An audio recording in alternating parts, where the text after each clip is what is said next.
Good morning, guys. Today is our final day on the French Inland Waterways. We are making our way to Port St. Louis, where we will be getting our masts back up and making our way into the Mediterranean Sea. So let's get it done. I think we've got one lock only, and then we've got a lock into Port St. Louis as well. We're ready to go. There's the Sula. Kita! Let's go! We are approaching our final lock of the French Inland Waterways. It's 11 meters 30, and I'm going to call them in for the final time and get ourselves ready. Trois bateaux de plaisance. Trois bateaux de plaisance. Over. So we've just been on the VHF to the Eclusay, and they say that we can go in right behind this big old river cruiser. So let's get the lines off and let's get going. It's gonna be a big one, but it's the last one of the French Inland Waterways, and we're all buzzing that we've smashed, I think, 130 locks in the last month. It's 11 meters and 30 centimeters. 11 meters, so not the biggest we've had on the road. Because the thermostat doesn't work on the spur, we've been using the Vercrew to see the temperature of the engine and all the other gear, so thank you, Vercrew. So they've got a little probe from the Vercrew that links up to your phone and tells you the temperature.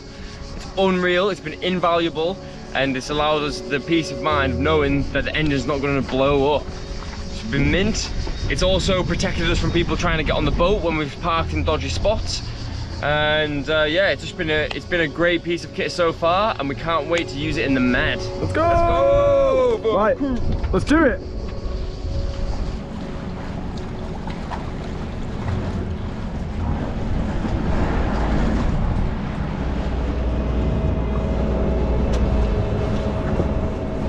So today is the 4th of August, and it's our last day to be yet, so we've won! We've won!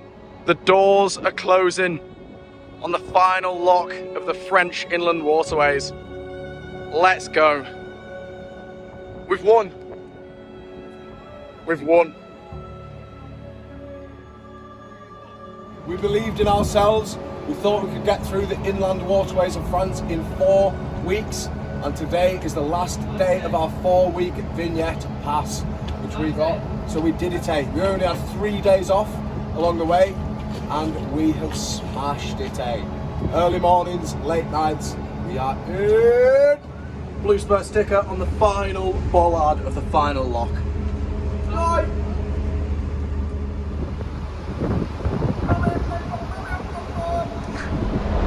It's a shame that Hendog couldn't finish the journey of the French Inland Waterways with us, but we're almost done. Well done to the team, getting it completed.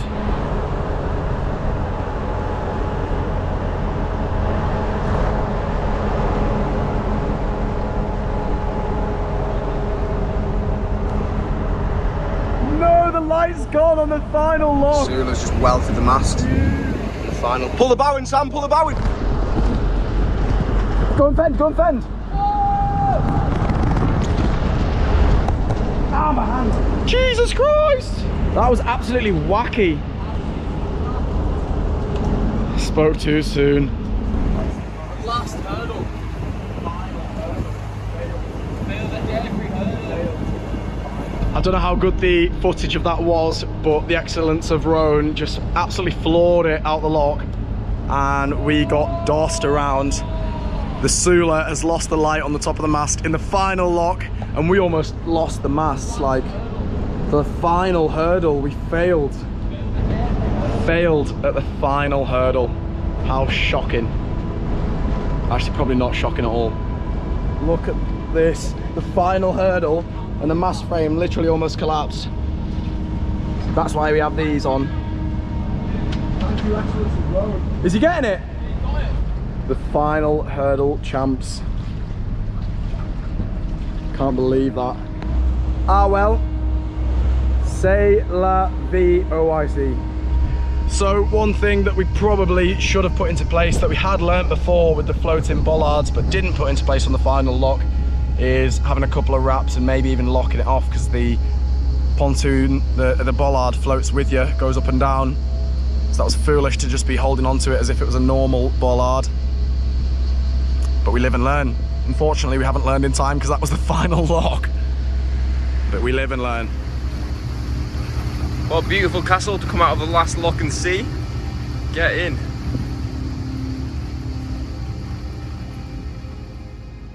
With the last lock into Port Saint Louis at 7 PM, we had half an hour to spare, so we moored our vessels and went to explore as much of the ancient city of Arles as possible in the time that we had. This historic settlement turned out to be another one of those locations on our adventure where we wished we could have spent more time. The gates of the dawn, the world will await, welcome laughter, our stars go by.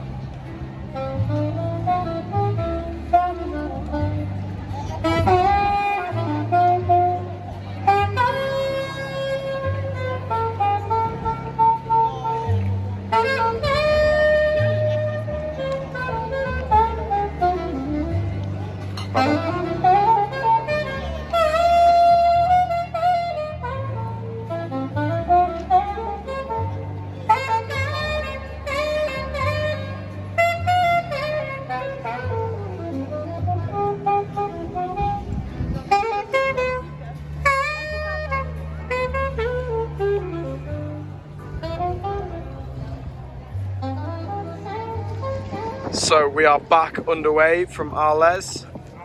We're going to go to Port St. Louis. What a beautiful place this was. Onwards and southwards for the final time.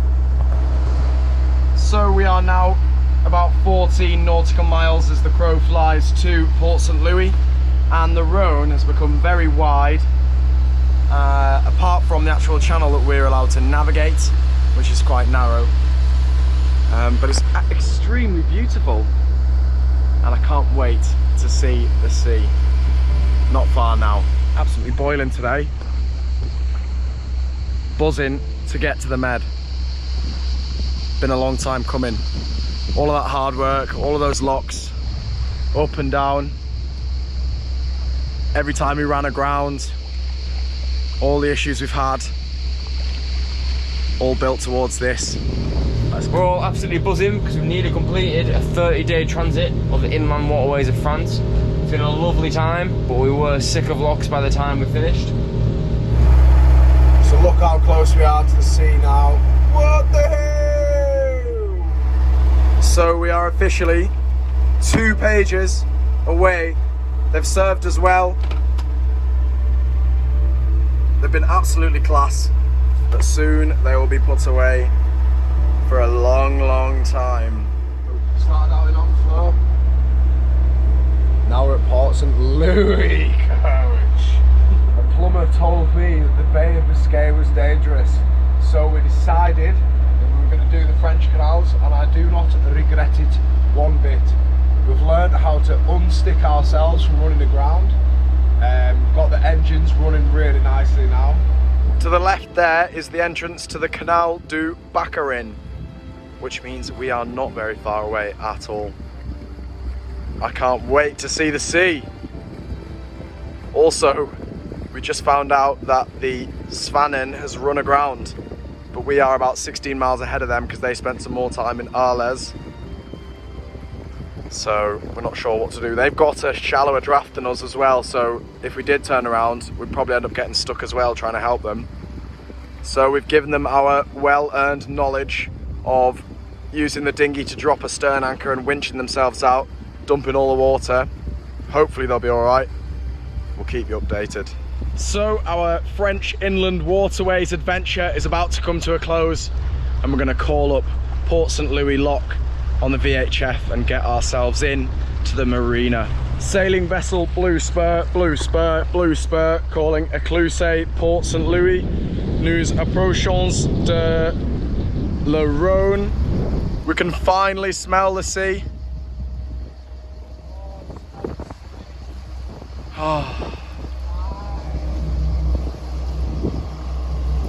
Unbelievable.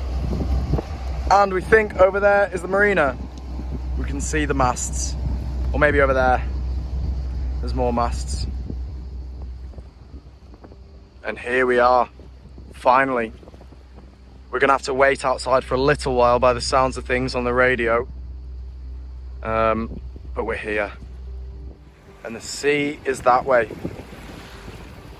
Oh my God! We're here at Port St. Louis, and we're going to try and lock in before 7, because that's when it closes. It's currently 1:45, and hopefully we can get ourselves in, and then we're on to getting the masts back up. Let's go! We're going to do some sailing once again. Let's go. So we have finally arrived at Port St. Louis. We VHF'd in, but it was all a bit confusing and there's no one there at the lock. So Alex is on the phone, finding out what the crack is. It's meant to be open until 7 p.m. It's now about 6:45. We got here about past. And we're not sure what the crack is, to be honest. So I've just been on the phone to the lady, and I believe it was actually the lady Sam was on the VHF to. She is getting in touch with the fire department, and we're going to get in. Maybe not before 7, but we are going to get in tonight. Let's go. We're in the game. So the gates of the final lock into St. Louis just opened on the other side there. And they'll look up, and then they'll be lifting the bridge. Get in, the boys.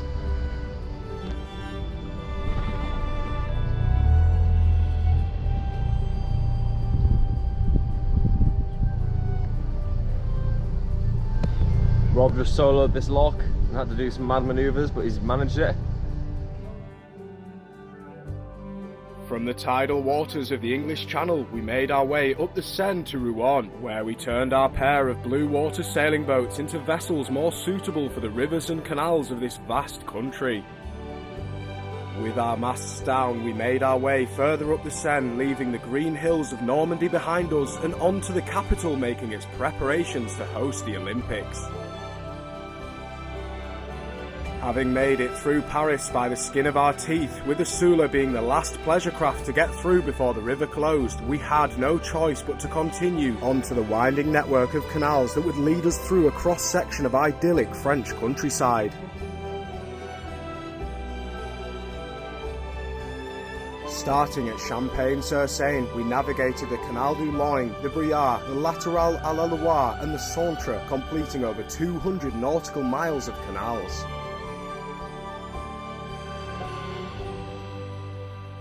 We rejoined the river at Chalon-sur-Saône and let the current take us south to Lyon and onto the Rhône.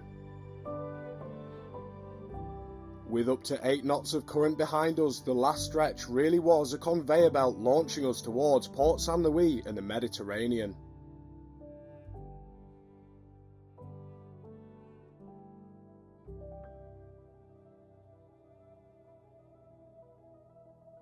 Having smelled the sea on our approach to the harbour, we were keen to celebrate the completion of our adventure and taste the fruits of the mer.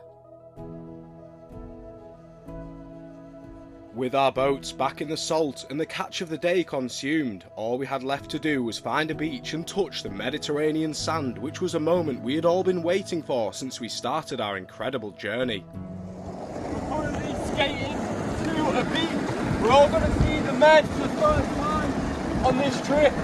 Get up! We've got about 3 miles. We've got about 2 miles left. So, we're skating through a nature reserve right now towards the Med. One of the best things about France has been the cycle paths. I've enjoyed them very much.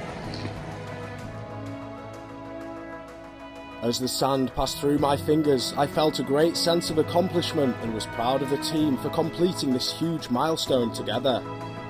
We all took a moment to remember where we had come from and thought of the reasons why we had set off on this once-in-a-lifetime adventure.